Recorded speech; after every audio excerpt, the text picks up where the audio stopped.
रात के अंधेरे में एक मासूम की कहानी। रात के अंधेरे में जहां सपने कुचले जाते हैं, बिहार की उस बदनाम गली में आयशा की कहानी दिल को छू लेती है। एक मासूम लड़की धोखे से कोठे पर लाई गई, लेकिन उसकी किस्मत शाहद खान के हाथों एक नए मोड़ पर। क्या वो इस जहन्नुम से निकल पाएगी? ये कहानी प्यार, इज्जत और आजादी की है। सुनो, क्योंकि ये राज तुम्हारे दिल को हिला देगा। यह परिचय सुनने वालों को कहानी की तरफ आकर्षित करेगा और पूरा वीडियो सुनने पर मजबूर करेगा। एक नई सुबह की कहानी। नमस्कार दोस्तों, आज हम बात करेंगे एक ऐसी जगह की जहां रात के अंधेरे में कुछ लोग लालच के हाथों अपनी इंसानियत भूल जाते हैं। वे मासूम लड़कियों को, चाहे वे छोटी हों या बड़ी, चंद रुपयों के बदले अजनबियों के हवाले कर देते हैं। ये सब क्यों होता है और कहां होता है, आज हम इसी विषय पर बात करेंगे। ये घटना एक 14 साल की लड़की के साथ हुई, जिसने खुद अपनी जबान से अपनी कहानी सुनाई। दोस्तों, इस कहानी को सुनने के बाद अपनी राय जरूर दें। जब सूरज डूबता है तो बिहार की एक बदनाम गली में हलचल बढ़ जाती है। दिन की रोशनी में ये जगह एक संकरी, गंदी गली से ज्यादा कुछ नहीं लगती, लेकिन रात के अंधेरे में यहाँ एक अलग दुनिया आबाद होती है। एक ऐसी दुनिया जहाँ जिस्म की नीलामी होती है, जहाँ हुस्न की कीमत लगाई जाती है और औरतें इंसान नहीं बल्कि एक सौदा बन जाती हैं। इसी गली के बीच में था बीबी जैनब का महल। नाम जितना शानदार था, हकीकत उतनी ही भयानक। यह एक ऐसा किला था जहां सपनों को कुचला जाता था, जहां मासूमियत को बेचा जाता था।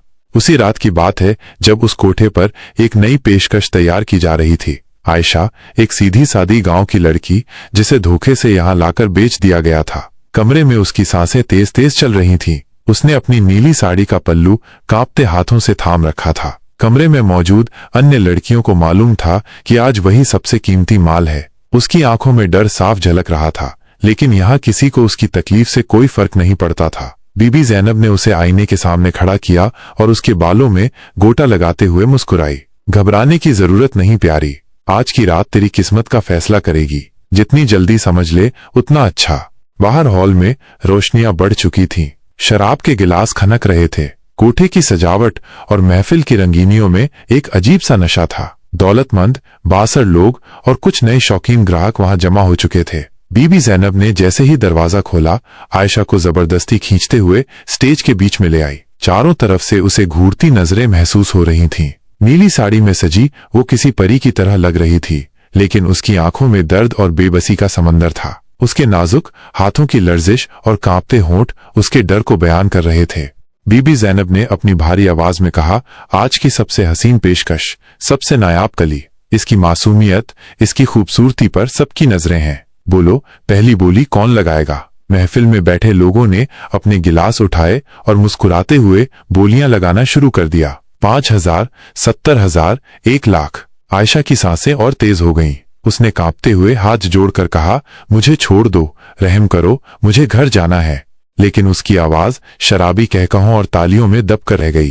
अचानक एक भारी आवाज गूंजी, 2 लाख। महफिल में सन्नाटा छा गया। ये बोली किसी और ने नहीं बल्कि गांव के सबसे बड़े जमींदार शाहद खान ने लगाई थी। चौड़े कंधों, घनी मूंछों और आंखों में शिकार किसी चमक के साथ वो आराम से अपनी कुर्सी पर बैठा सिगार के धुएं के हल्के बना रहा था। उसकी नजरें आयशा के चेहरे पर जमी थीं, जैसे उसे पढ़ने की कोशिश कर रहा हो। बीबी जैनब ने खुश होकर कहा, कोई और बोली बढ़ाएगा या समझे सौदा पक्का।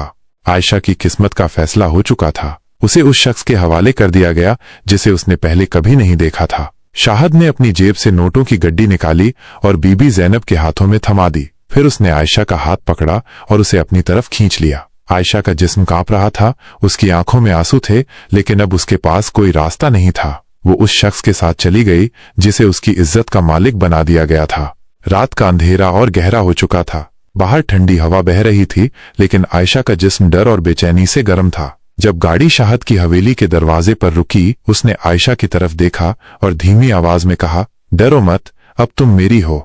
हवेली के अंदर एक आलीशान कमरे में आयशा को लाया गया। वह कमरा किसी राजमहल से कम न था। रेशमी पर्दों की झिलमिलाहट, मखमली बिस्तर पर सोने की कढ़ाई, दीवारों पर लटकते चांदी और सोने के जड़ाऊ कंदील और एक कोने में सजी महंगी शराब की बोतलें। हर चीज शानदार थी, लेकिन आयशा की नजरें इस सबसे परे कहीं खोई हुई थीं। उसकी आंखों में चमक नहीं, सिर्फ डर और बेचैनी की गहराई थी। वह कांप रही थी, जैसे हर लम्हा कोई अनहोनी होने वाली हो।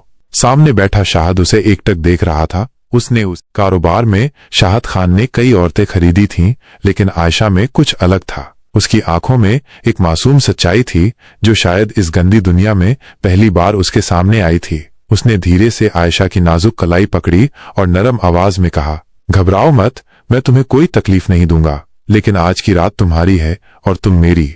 आयशा सहम गई।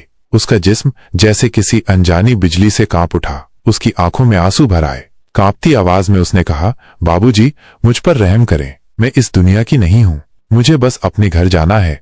शाहद ये सुनकर ठिठक गया। उसने न जाने कितनी लड़कियों को इस हाल में देखा था, लेकिन ऐसा जवाब शायद पहली बार सुना था। उसकी आंखों में एक पल के लिए हलचल सी हुई। उसने अपना हाथ धीरे से पीछे खींच लिया और खिड़की की तरफ चला गया। बाहर अंधेरा गहरा रहा था, लेकिन कमरे में एक अजीब सी खामोशी छा गई थी। आयशा वहीं खड़ी रही, कांपती, डरी हुई। कुछ देर बाद शाहद ने शराब का गिलास उठाया और धीरे से उसके करीब आया। उसके कदम भारी थे, जैसे कोई मुश्किल फैसला ले रहा हो। करीब आकर उसने आयशा की ठोड़ी हल्के से उठाई ताकि उसकी बड़ी बड़ी डरी हुई आंखें उसकी आंखों से टकराएं। तुम बाकियों से अलग हो, शाहद ने धीमी आवाज में कहा। अब तक जितनी लड़कियां मैंने देखी वो सब मेरे सामने डर से सहम जाती थीं, लेकिन तुम डर रही हो, फिर भी मजबूत हो। आयशा की सांसें तेज हो गईं। शाहद ने उसके गालों पर हाथ फेरा जो आंसुओं से भीग चुके थे। इस छूने ने उसके अंदर एक अजीब सी लहर पैदा की। उसने नजरें झुका लीं, लेकिन दिल की धड़कनें और तेज हो गईं। शाहद ने उसकी साड़ी का पल्लू हल्के से छुआ, लेकिन फौरन रुक गया। मैं तुम्हें मजबूर नहीं करूंगा, उसने गहरी आवाज में कहा। तुम बहुत खूबसूरत हो और मैं चाहता हूं कि तुम मेरी बनो, अपनी मर्जी से, न कि किसी सौदे के तहत। आयशा खामोश रही। उसकी आंखें बहुत कुछ कह रही थीं, लेकिन होंठ थरथरा रहे थे। वो चाहकर भी आगे बढ़ने से खुद को रोक न पाई। शाहद बिस्तर पर जाकर बैठ गया और अपने हाथ मलने लगा, जैसे कोई गहरी सोच में डूब गया हो। मैं तुम्हें हाथ तक नहीं लगाऊंगा आयशा, लेकिन अगर तुम चाहो तो ये रात हमारी हो सकती है, उसने मुस्कुराकर कहा। आयशा ने उसकी तरफ देखा। उसकी आंखों में हवस थी, लेकिन उसमें जबरदस्ती की कोई झलक नहीं थी। वो चाहती तो इनकार कर सकती थी, लेकिन उसका दिल अब उलझने लगा था। न जाने क्यों शाहद में उसे कुछ अलग नजर आया। धीरे धीरे वो उसकी तरफ बढ़ी। दिल धड़क रहा था, लेकिन कदम खुद ब खुद चल रहे थे। उसके सामने पहुंचकर उसने धीमी आवाज में पूछा, अगर मैं इनकार कर दूं तो? शाहद ने हल्की मुस्कान के साथ कहा, तो मैं इस रात को यहीं खत्म कर दूंगा, लेकिन अगर तुम चाहो तो ये रात बिना किसी सौदे के सिर्फ हमारी हो सकती है। आयशा की आंखों में एक हल्की सी चमक आई। उसने एक लंबी सांस ली और आंखें बंद कर लीं। अब उसके अंदर डर की जगह कोई और जज्बा जागने लगा था। शाहद ने फिर हाथ बढ़ाया, लेकिन अब उसमें मालकाना हक नहीं, बल्कि एक आशिक का अपनापन का एहसास था। कमरे की खामोशी को सिर्फ खिड़की से आने वाली ठंडी हवा तोड़ रही थी, जो आयशा के जिस्म को छू रही थी। लेकिन उसके अंदर एक तूफान सा उठ रहा था। उसे यकीन नहीं आ रहा था कि शाहद ने उसे खरीदा, फिर भी उसे हाथ तक न लगाया। वो सोचने लगी, क्या ये शख्स वाकई बाकियों से अलग है? उसकी आंखों में हवस के साथ रहम भी था, या शायद कुछ और जो अल्फाज में बयान नहीं किया जा सकता। सुबह की पहली किरण खिड़की से झांक रही थी। हवेली में हलचल शुरू हो चुकी थी, लेकिन आयशा के दिल में एक और हलचल थी। क्या वो अब उसी कोठे की तरफ लौटेगी, या उसकी किस्मत एक नया मोड़ लेने जा रही है? कुछ ही देर बाद शाहद ने बीबी जैनब को बुलाया। उसके सामने एक भारी थैला रखकर बोला, इस लड़की की कीमत लगाओ, लेकिन याद रखो, मैं इसे खरीदने नहीं, आजाद करने आया हूं। बीबी जैनब ने एक मकरूफ हंसी हंसते हुए कहा, बाबूजी, ये लड़कियां तो चीज होती हैं बिकने और बिकवाने के लिए, लेकिन अगर ये सौदा आपको इतना प्यारा है तो कीमत 5 लाख है। शाहद ने एक पल भी सोचे बिना रकम अदा कर दी। आयशा का दिल जैसे उसके सीने से बाहर निकल आए। उसकी आंखों में आंसू थे, लेकिन इस बार डर के नहीं, राहत के। शाहद ने उसकी तरफ देखा। अब उसकी आंखों में अधिकार नहीं, सिर्फ अपनापन था। अब तुम आजाद हो आयशा, उसने नरमी से कहा। अब कोई तुम्हें मजबूर नहीं करेगा। आयशा की आंखों में अचानक आंसू भर आए। बरसों से जो जख्म दिल में छिपे थे, उन पर जैसे पहली बार कोई मरहम लगाया गया हो। उसकी आंखों में यकीन और बेयकीनी की झलक एक साथ थी। उसने कांपते हाथों से शाहद का हाथ थाम लिया। मैं कैसे यकीन करूं? क्या आपने वाकई मुझे इस जहन्नम से निकाल लिया है? शाहद की आंखों में एक गहरी नरमी झलक रही थी। उसने हल्की मुस्कान के साथ कहा, हाँ आयशा, अब तुम्हारी जिंदगी तुम्हारी अपनी है, कोई और इसका फैसला नहीं करेगा। आयशा को हवेली के सबसे खूबसूरत कमरे में रहने की जगह दी गई। दीवारों पर रेशमी पर्दे, फर्श पर कीमती कालीन और हर कोने से शाही ठाट झलक रहा था। लेकिन आयशा के लिए ये सब नया था, अनदेखा और अनजाना। वो बरसों से अंधेरे और डर में रही थी, अब ये रोशनी उसे हैरान कर रही थी। शाहद हर रोज उसके पास आता, धीरे धीरे बातें करता, उसके दिल में भरोसा जगाने की कोशिश करता। शुरू में आयशा सहमी सहमी रहती, लेकिन वक्त के साथ उसका डर कम होने लगा। अब उसे शाहद की बातों में सच्चाई और उसके हाथों में इज्जत का एहसास होने लगा था। एक शाम जब आसमान पर नारंगी धूप ढल रही थी और हवेली की छत पर ठंडी हवा बह रही थी, शाहद चुपचाप खड़ा था। आयशा धीरे से उसके पास आई। क्या सोच रहे हैं? उसकी आवाज धीमी और सादी थी। शाहद ने उसकी तरफ देखा। उसकी आंखों में गहराई और अपनापन था। तुम्हारे बारे में, तुम्हारी इस नई जिंदगी के बारे में। क्या तुम यहाँ खुश हो आयशा? आयशा ने हल्की मुस्कान के साथ कहा, खुश तो हूं, लेकिन क्या? शाहद ने उसका हाथ नरमी से थामा। आयशा का दिल तेजी से धड़कने लगा। पहली बार किसी मर्द का इतना नरम और इज्जत भरा स्पर्श उसे महसूस हुआ। उसकी नजरें झुक गईं, उसके होंठ कांपे और वो मुश्किल से बोली, डर लगता है। शाहद ने उसका चेहरा उठाया और उसकी आंखों में झांका। अब तुम्हें कभी डरने की जरूरत नहीं पड़ेगी आयशा। मैं तुम्हें कभी तकलीफ नहीं दूंगा। तुम्हारी इज्जत करना मेरा फर्ज है। अगर तुम्हें मेरी जरूरत हो तो जान लो, मैं हमेशा तुम्हारे साथ हूंगा। आयशा की आंखों से आंसू बह निकले। उसने बिना कुछ कहे शाहद के सीने से अपना सिर टिका दिया। पहली बार उसे किसी मर्द की बाहों में अपने लिए सुरक्षा का एहसास हुआ। शाहद ने उसके बालों को नरमी से सहलाया। उस रात बारिश हो रही थी। हवेली के खुले बरामदे में दोनों खड़े थे। आयशा की साड़ी भीग रही थी। ठंडी हवा उसकी त्वचा से टकरा रही थी। वो हल्का सा सहम गई। शाहद की आंखों में गहरी फिक्र थी। यह पहली बार है कि मैं इस तरह बारिश में भीग रही हूं, आयशा ने मुस्कुराते हुए कहा। शाहद ने उसका हाथ थामा और धीमी आवाज में बोला, क्या मैं भी तुम्हारे इस पहले लम्हे का हिस्सा बन सकता हूं? आयशा का चेहरा शर्म से सुर्ख हो गया। उसने कुछ न कहा, बस उसकी तरफ देखा। शाहद ने उसे धीरे से अपनी बाहों में समेट लिया। इस लम्हे कोई अल्फाज नहीं थे, सिर्फ गहरे, सच्चे और साफ जज्बात थे। बारिश की बूंदें उनके चेहरों को छू रही थीं और हवेली की रोशनी उनके भीगे जिस्मों पर पड़ रही थी।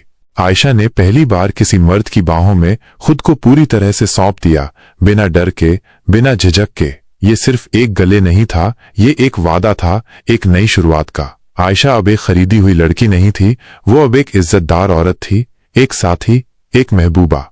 रिश्तों का नया मोड़। उसी रात जब दोनों बरामदे में चुपचाप बैठे थे, आयशा ने धीमी आवाज में कहा, मेरी इज्जत की असल कीमत तब होगी जब आप मुझे अपनी पत्नी का दर्जा देंगे। अगर आप मुझे सच्ची आजादी देना चाहते हैं तो पहले मुझसे शादी करें, फिर मैं खुलकर आपके साथ रहूंगी। शाहद ने एक पल भी जाया किए बिना कहा, मैं तैयार हूं आयशा, तुम्हें इज्जत देना मेरा फर्ज है।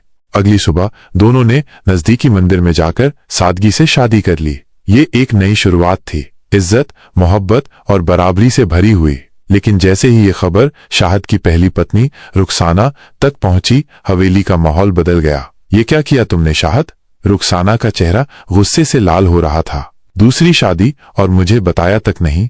शाहद ने उसकी आंखों में सीधा देखा और पुरसुकून लहजे में कहा, मैंने आयशा को खरीदा था, लेकिन धीरे धीरे मुझे एहसास हुआ कि मैंने उसे नहीं, खुद को बेच दिया था। मैं उससे मोहब्बत करने लगा हूं।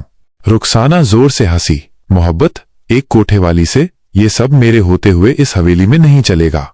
हवेली के नौकर सहम गए। सब समझ गए कि कोई तूफान आने वाला है। लेकिन शाहद अटल था, अगर तुम्हें यह कबूल नहीं तो मैं आयशा को इस हवेली से दूर ले जाऊंगा, उसे वो इज्जत दूंगा जिसकी वो हकदार है। और शाहद ने वही किया। उसने एक दूसरे गांव में आयशा के लिए एक और भी शानदार हवेली बनवाई। वो हवेली इतनी खूबसूरत थी कि कोई सोच भी नहीं सकता था कि वहां कभी कोई औरत दर्द की कहानियों के साथ आई थी। शाहद ने अपनी जिंदगी 2 हिस्सों में बांट ली। महीने के 25 दिन वो रुखसाना के साथ अपनी पुरानी जिम्मेदारियां निभाता और बाकी 5 दिन आयशा के साथ गुजारता। इस नई तरतीब से रुखसाना को कुछ सुकून मिला, लेकिन नई हवेली में आयशा के लिए तन्हाई अब भी एक बड़ा चैलेंज थी। उसका दिल अब भी कहीं खाली था, जिसे वो चाहकर भी न भर सकी। अनचाही चाहत और वफादारी की कसौटी।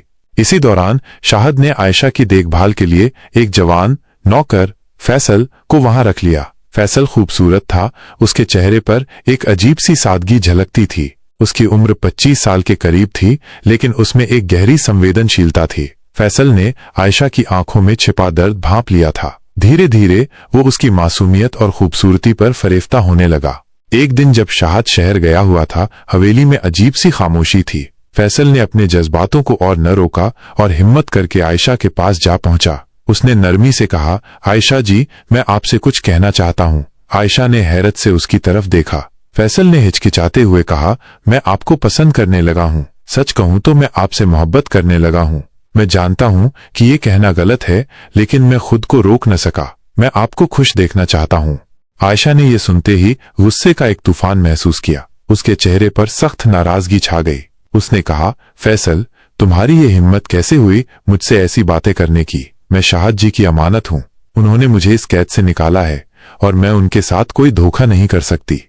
फैसल को गहरा सदमा पहुंचा। वह सन्न रह गया। उसे अंदाजा नहीं था कि आयशा की वफादारी इतनी मजबूत होगी। उसकी आंखों में आंसू आ गए, लेकिन उसने खुद को संभाला और चुपचाप वहां से चला गया। उसके बाद हवेली में सन्नाटा छा गया। फैसल अब पहले जैसा न रहा। वो आयशा से नजरें चुराने लगा और आयशा ने भी उससे फासला बना लिया। वक्त गुजरने के साथ आयशा और शाहद का रिश्ता और मजबूत होता गया। आयशा अब सिर्फ एक कोठे से हवेली तक नहीं, बल्कि एक इज्जतदार जिंदगी तक का सफर तय कर चुकी थी। उसके जीवन में एक नई सुबह थी, जहां उसे मोहब्बत, इज्जत और महफूज भविष्य मयस्सर था। उसे एहसास हो चुका था कि सच्ची वफादारी ही जिंदगी की सबसे बड़ी दौलत है। दोस्तों, आप ये कहानी कहां से सुन रहे हैं? दिल्ली, मुंबई, लाहौर, कराची, दुबई, लंदन या कहीं और से? कृपया अपना नाम और शहर कमेंट